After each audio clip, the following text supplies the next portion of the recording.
Imagine, for a moment, that you could rise slowly above the jungles of northwestern Cambodia at night, high enough that the tree canopy blurs into a single dark, breathing mass, and that instead of your own eyes you were using a pulse of laser light, millions of pulses a second, fired straight down through the leaves toward the earth below.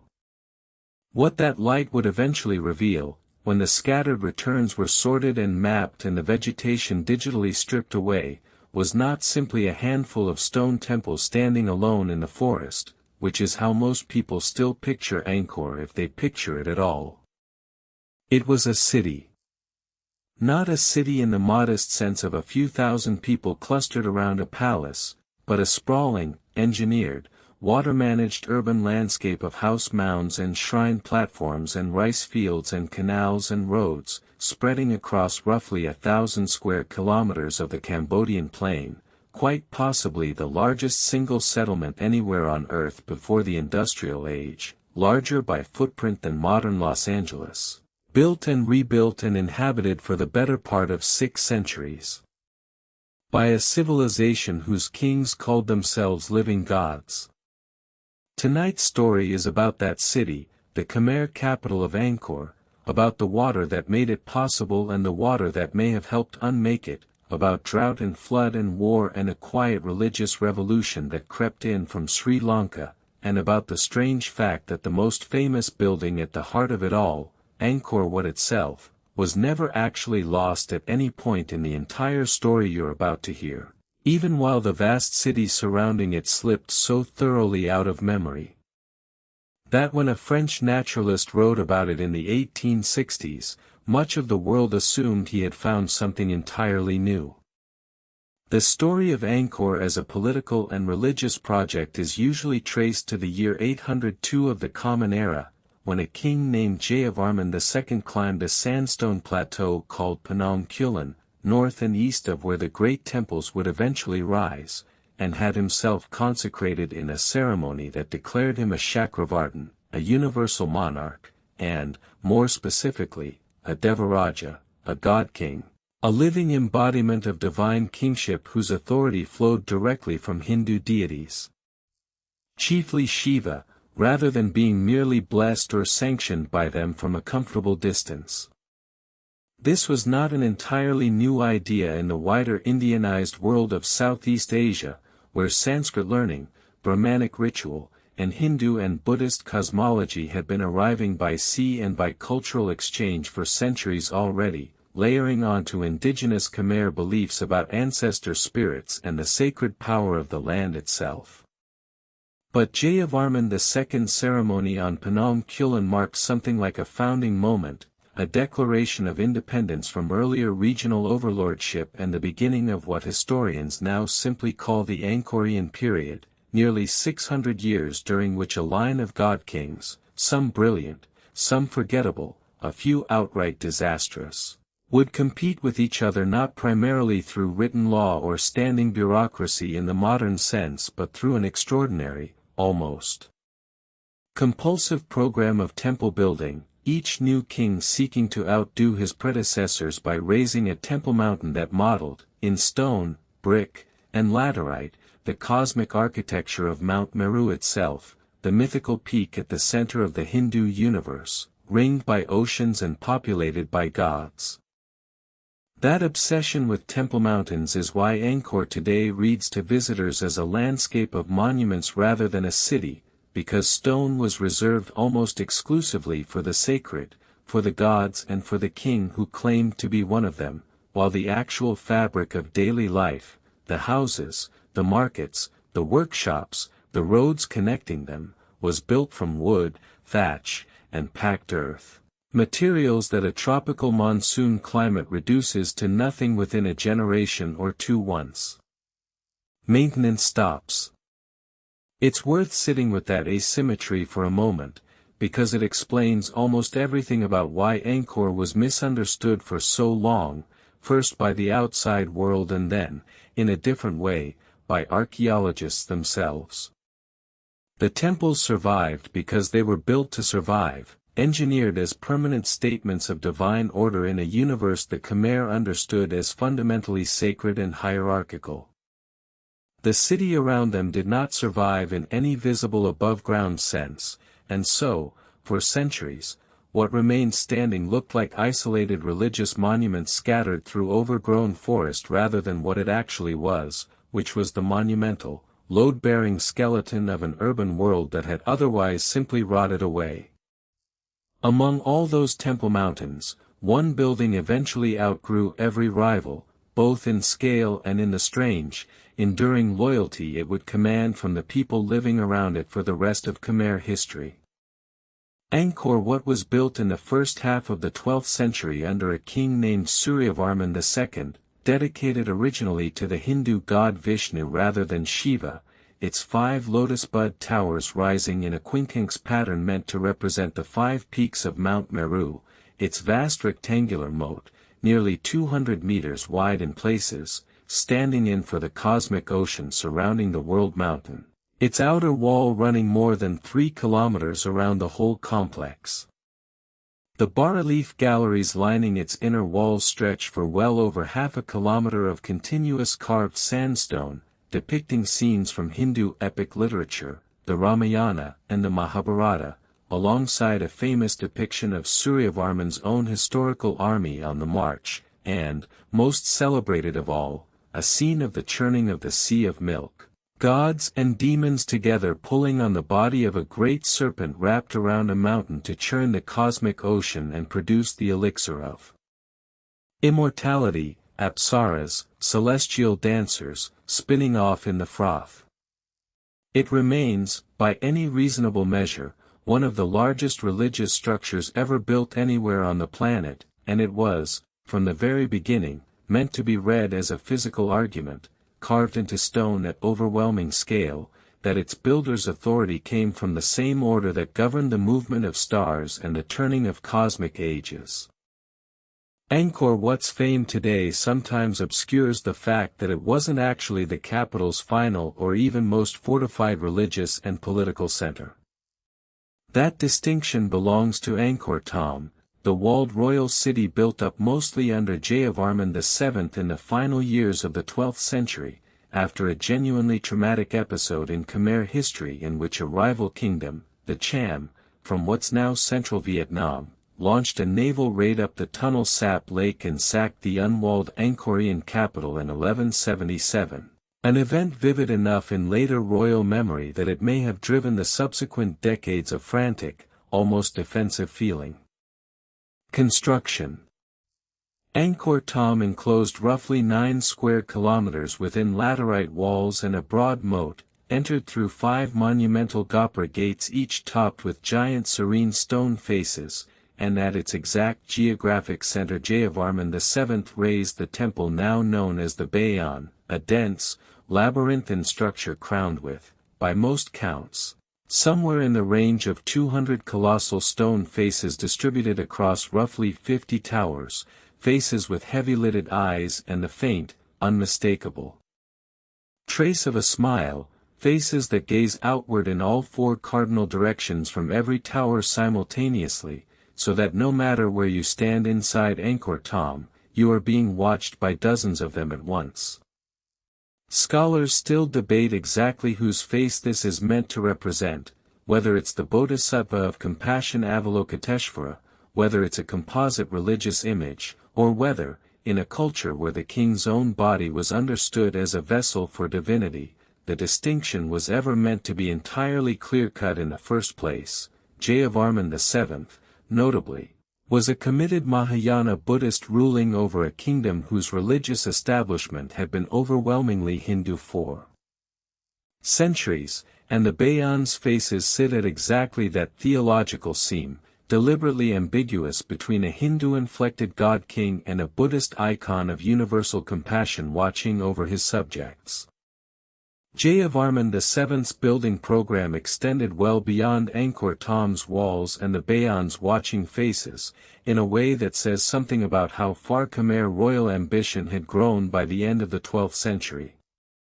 Inscriptions from his reign describe a network of roughly 102 hospitals, called Arogyashla, distributed across the kingdom's provinces, along with more than 100 rest houses built at regular intervals along the roads radiating outward from the capital toward Kampa, toward the old Khmer heartland, and toward what's now northeastern Thailand. Staffed positions for physicians and attendants specified down to the number of rice rations allotted, a scale of centrally organized public infrastructure that has few obvious parallels anywhere else in the 12th century world, and that hints at just how extensive, and how administratively demanding, the Angkorian state had become by its architectural peak.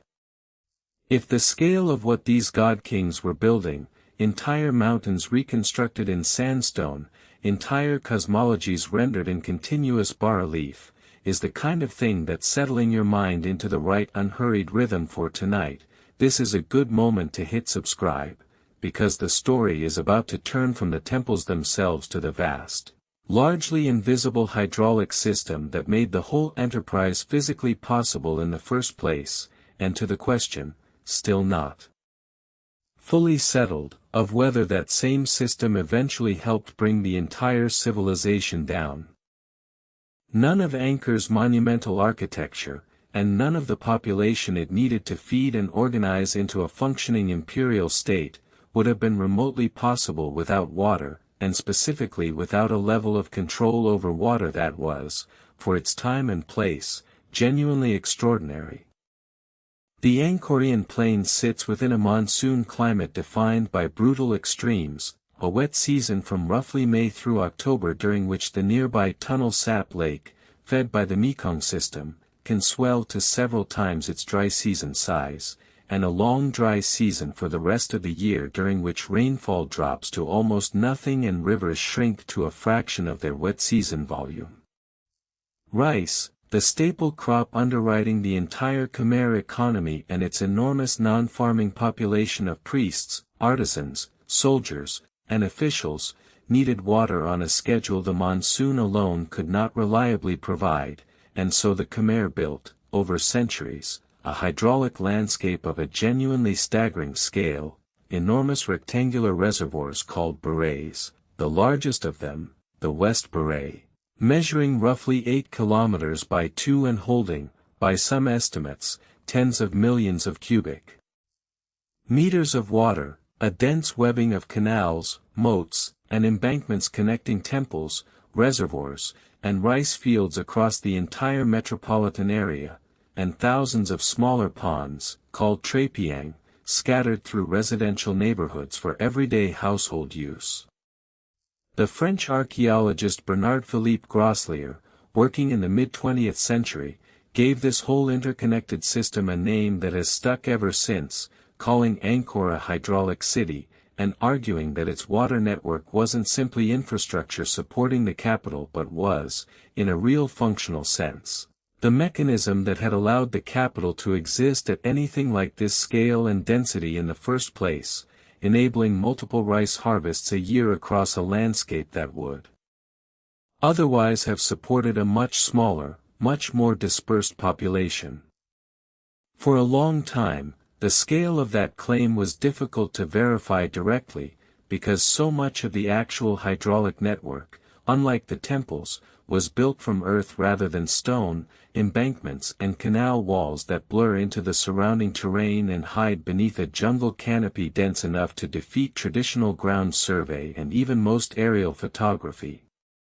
That changed, decisively, beginning in 2007, when a research collaboration eventually known as the Greater Angkor Project, led in large part by the archaeologist Damien Evans working alongside colleagues including Roland Fletcher at the University of Sydney, began combining ground survey, radar imaging, and increasingly sophisticated airborne laser scanning, lidar, mounted on helicopters flown in careful survey grids low over the forest canopy. LiDAR works by firing pulses of laser light toward the ground and measuring the time each pulse takes to bounce back, millions of individual readings per flight, some of which slip through gaps in the foliage and strike the actual ground surface beneath, allowing researchers to digitally filter out the vegetation entirely afterward and reconstruct a bare earth model of whatever lies underneath, embankments, foundations, roads, ponds, field boundaries, features often just centimeters to a few tens of centimeters high, invisible from the ground or from a conventional aerial photograph, suddenly rendered visible as a coherent, continuous, unmistakably human-made landscape. The 2012 and then, even more dramatically, the 2015 lidar survey seasons transformed the scholarly understanding of Angkor almost overnight, revealing that the monumental temple core so many millions of tourists visit today, the area encompassing Angkor Wat and Angkor Thom, was only a fraction, and arguably not even the most interesting fraction, of a vastly larger urban expanse. A low-density sprawl of house mounds arranged along grid-like road networks, interspersed with small shrines, ponds, and agricultural plots, extending for kilometers beyond what anyone had previously mapped, stitching Angkor together with other regional centers, including a previously underappreciated early mountain capital at Mahendraparvata up on the Kulin Plateau, into something closer to a single continuous urban and agricultural system than a scatter of separate sites.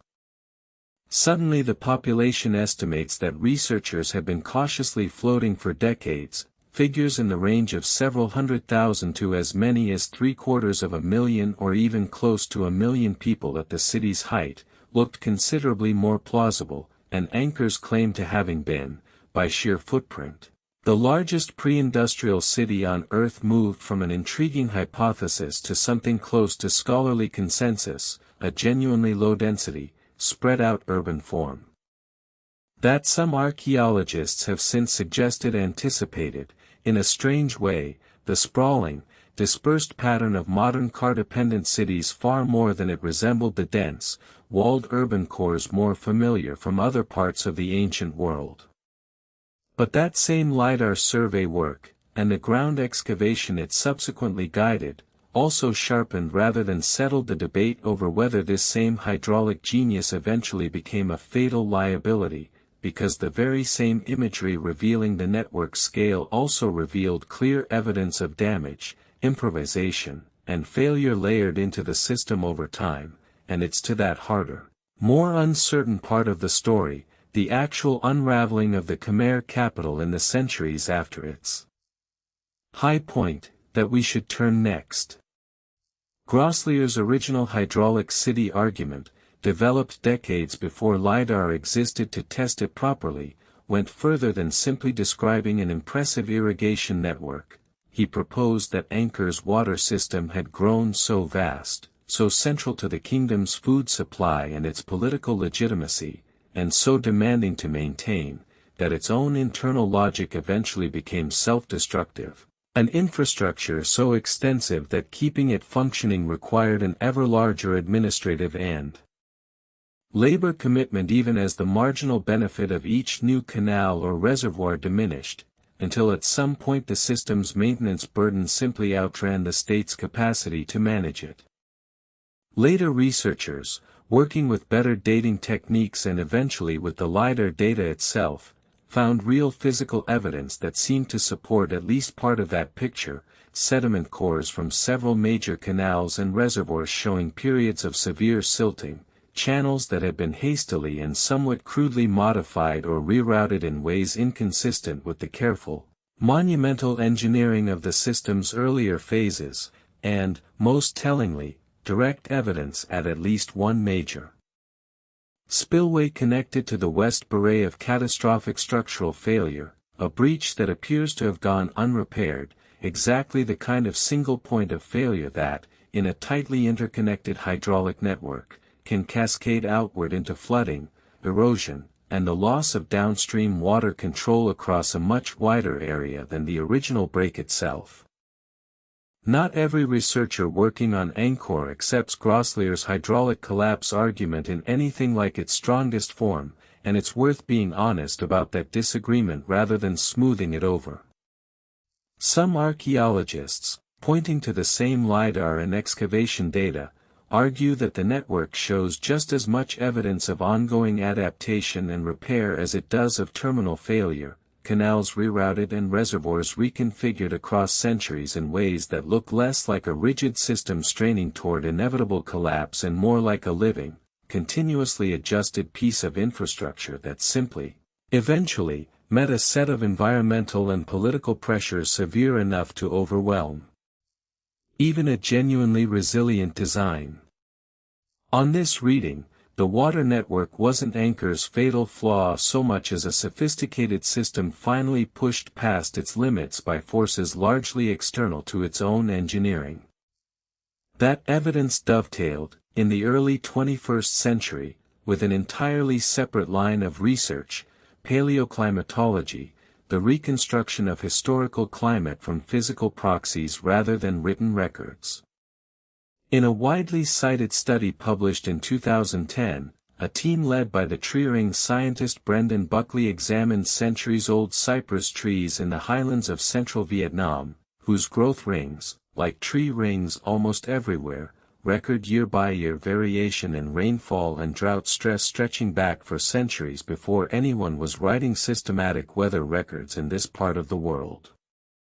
What that tree ring record showed for the 14th and early 15th centuries, the very period during which Angkor's political and demographic decline was already underway, was startling. Two prolonged, multi-decade megadroughts, considerably more severe and sustained than anything the region has experienced in recent memory, each of them interrupted by short bursts of unusually intense monsoon rainfall capable of producing sudden, violent flooding across a landscape whose soil, after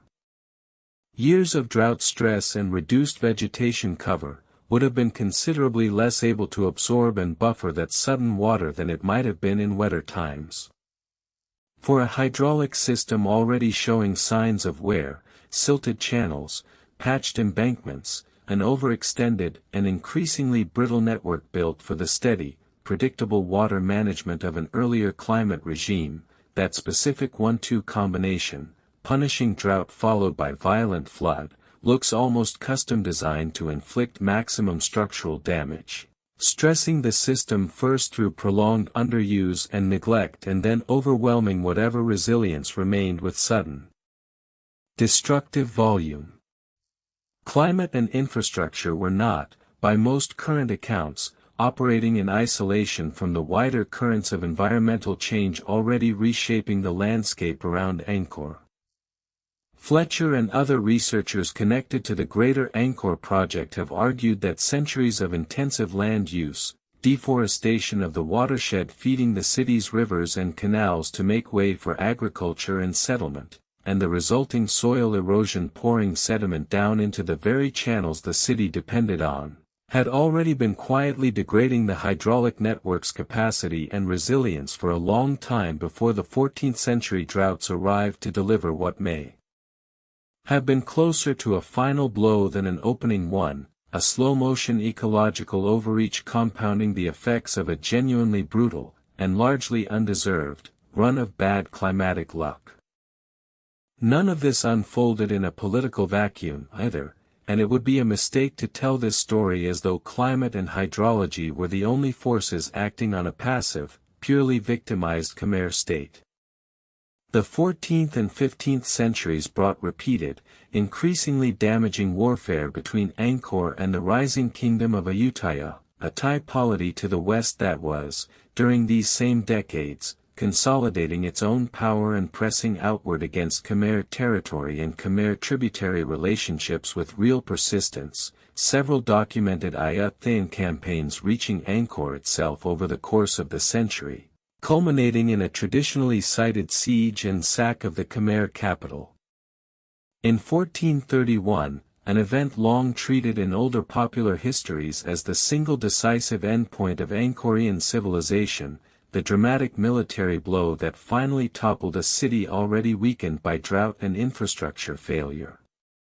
Most specialists today treat 1431 as a real and significant event, but not as a clean, singular curtain call in the way older textbooks sometimes implied, both because Khmer court activity and inscriptions at Angkor continued in a reduced, intermittent way for some years afterward, and because a purely military explanation struggles on its own to account for the slow, decades-long hollowing out of population and monumental construction that the archaeological and epigraphic record actually shows building up well before any single Ayutthayan campaign arrived at the city's gates. Court chronicles compiled generations later in both Cambodia and Ayutthaya describe the 1431 episode, and the raids that both preceded and followed it, in terms that go beyond a single siege, sacred images and royal regalia reportedly carried off toward Ayutthaya, skilled artisans and officials taken as captives to serve a rival court, a pattern of depopulation through forced resettlement that, if the chronicles are read even loosely at face value, would have stripped Angkor of exactly the specialized administrative and craft labor its temple building, water managing state had always depended on, compounding whatever demographic losses drought, flood, and simple outmigration toward the coast were already inflicting on the capital during these same difficult decades. Layered on top of climate stress, infrastructure decay, and chronic warfare with Ayutthaya was something considerably harder to pin down in the archaeological record but potentially just as consequential, a gradual, centuries-long religious transformation that struck at the ideological foundation the entire God-King political system had been built upon in the first place. Sometime probably in the 13th century, Theravada Buddhism, a comparatively austere, monastically organized tradition with strong existing roots in Sri Lanka and in the Mon and Thai kingdoms to Angkor's west, began spreading through Khmer society, arriving alongside and eventually largely displacing the older mixture of Hindu Shaivism, Vaishnavism, and Mahayana Buddhist Devaraja ideology that had underwritten every temple mountain from Jayavarman II onward. The transition wasn't smooth or uncontested. There's clear physical evidence within Angkor Thom itself of a religious backlash, Buddhist imagery from Jayavarman VII's own reign deliberately chiseled out and defaced from temple walls under a subsequent, more traditionally Hindu-aligned ruler, before Theravada Buddhism nonetheless continued its longer-term rise across the wider Khmer population in the centuries that followed. Theravada Buddhism's core teachings, centered on individual merit-making, monastic simplicity, and a considerably less hierarchical relationship between ordinary worshippers and the divine, sat awkwardly, to put it mildly, alongside a political order whose entire architectural and ceremonial vocabulary had spent 500 years insisting that the king himself was a living god whose personal ritual relationship with Hindu and Mahayana deities was the load-bearing structure of the entire cosmos and the entire state. Exactly how much weight to place on this religious shift as a driver of Angkor's political decline, as opposed to a symptom of a state already losing the capacity to fund the old temple building, water managing, God-King political economy, remains one of the genuinely open, actively argued questions in the field, without a settled answer either way. There's also a quieter, less dramatic economic explanation running alongside all of this, one that has less to do with any single crisis and more to do with a slow reorientation of where wealth and opportunity actually lay in mainland Southeast Asia during these same centuries. Angkor's power had always rested on an overwhelmingly inland, agrarian, rice-and labor economy, its wealth measured in irrigated land, temple endowments, and the corvée labor obligations owed by ordinary subjects to king and priesthood alike. But the 14th and 15th centuries were also the period during which maritime trade across the South China Sea and the wider Indian Ocean world was expanding rapidly, driven in considerable part by Ming Dynasty China's growing appetite for Southeast Asian goods and by an increasingly dense web of coastal and riverine trading ports better positioned than a landlocked capital nearly 250 kilometers from the sea to profit directly from that traffic.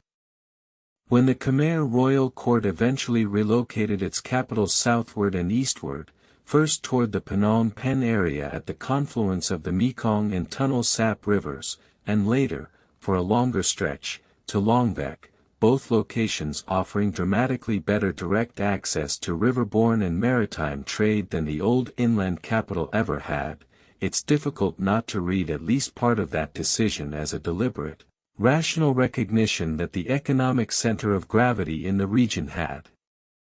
shifted decisively toward the coast and the great trading rivers, and that clinging to an aging, drought-damaged, increasingly expensive to maintain inland hydraulic capital made less and less practical sense with each passing decade, whatever religious or military pressures were also pushing in the same direction at the same time. And yet, for all of that, the popular framing of Angkor as a single lost city, swallowed whole by the jungle and rediscovered centuries later by intrepid Western explorers, deserves to be corrected rather bluntly, because it simply isn't true, or at least it isn't true of the site that most people actually mean when they picture Angkor Wat itself. Even as the wider metropolitan area around it emptied out, even as its canals silted, its house mounds rotted back into the soil, and its once teeming grid of neighborhoods reverted to secondary forest over the following century or two, Angkor Wat's moat and its enduring association with Buddhist merit-making meant that it never stopped functioning as an active religious site, tended, restored in patches, and occupied by Buddhist monks in an essentially unbroken tradition running from the temple's Hindu origins straight through its Theravada Buddhist afterlife and into the modern era, its towers appearing, described in reasonable factual detail, in the travel writings of the Portuguese friar Antonio de Madalena as early as the 1580s and again by other European visitors across the following centuries, all of whom were, quite obviously, simply being shown a well-known local religious site rather than stumbling upon some forgotten secret. What actually happened in the 19th century, when the French naturalist Henri Mouhot published an account of his 1860 travels through Cambodia describing Angkor Wat in vivid, romantic prose that captured European imagination and effectively launched the modern popular idea of Angkor as a lost civilization rediscovered, was not a rediscovery in any meaningful sense at all, but rather the introduction of an already well-known, continuously venerated Cambodian religious monument to a European reading public primed by colonial-era romanticism to imagine an empty ruin waiting silently in the jungle for a Western explorer to find it, a framing that said considerably more about 19th-century European expectations than it ever did about the actual, unbroken relationship between Angkor Wat and the Khmer people living around it the entire time. So where does that leave the story, now that we've traced it from a king's ceremony on a forested plateau in 802, through temple mountains built to model the architecture of the universe itself, through an engineered water landscape spread across 1,000 square kilometers of monsoon plain, and into a long, tangled decline that modern historians are still actively arguing about in considerable technical detail? We know Angkor became, quite plausibly, the largest urban settlement anywhere on the planet before the Industrial Age, its true low-density sprawling footprint hidden for centuries and only fully revealed by laser scanning technology that didn't exist until the early 21st century. We know its hydraulic network was both the foundation of its extraordinary wealth and, very possibly, a source of real structural fragility by the time a genuinely brutal sequence of prolonged droughts and violent floods arrived in the 14th and 15th centuries to test it. We know Angkor fought repeated, costly wars against the rising kingdom of Ayutthaya during those same difficult decades, that its old Hindu god-king political theology was simultaneously being quietly hollowed out by the spread of a very different Buddhist religious sensibility, and that its royal court eventually chose, for reasons that likely blended all of these pressures together in proportions no single piece of evidence can fully untangle, to relocate its center of gravity toward the coast and the great trading rivers to the southeast. What we don't know, and what continuing lidar surveys and excavation seasons keep quietly revising even now, is the precise tempo of it all, whether the wider city emptied out gradually over a century or more as families drifted away toward better land and better trade access, or whether specific catastrophic episodes, a breached spillway here, a sacked capital there, punctuated that slower decline with sudden, sharper losses of population that the current evidence still can't fully distinguish from the background trend.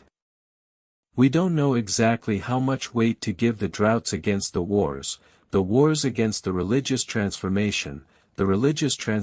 against the simple pull of a changing regional economy, and it's entirely possible that no single ranked list of causes will ever satisfy the evidence that what actually happened was every one of these pressures leaning on an already strained system at roughly the same historical moment, each one making the others harder to survive. Somewhere in that patient, imperfect record, drought rings pressed into centuries-old cypress wood, sediment layered quietly at the bottom of a broken spillway, a defaced Buddha image chiseled back into blank stone, the actual shape of the ending is still being pieced together, one careful field season at a time, by researchers who have long since stopped expecting a single tidy answer to satisfy it. What we do know, with real confidence now, thanks to those pulses of laser light passing silently through jungle canopy toward the buried, patient earth below, is that this was never simply a story about a handful of abandoned temples reclaimed by vines, but about an entire vanished city, hiding all along in plain sight beneath the trees, waiting for the right kind of light to bring it back into view.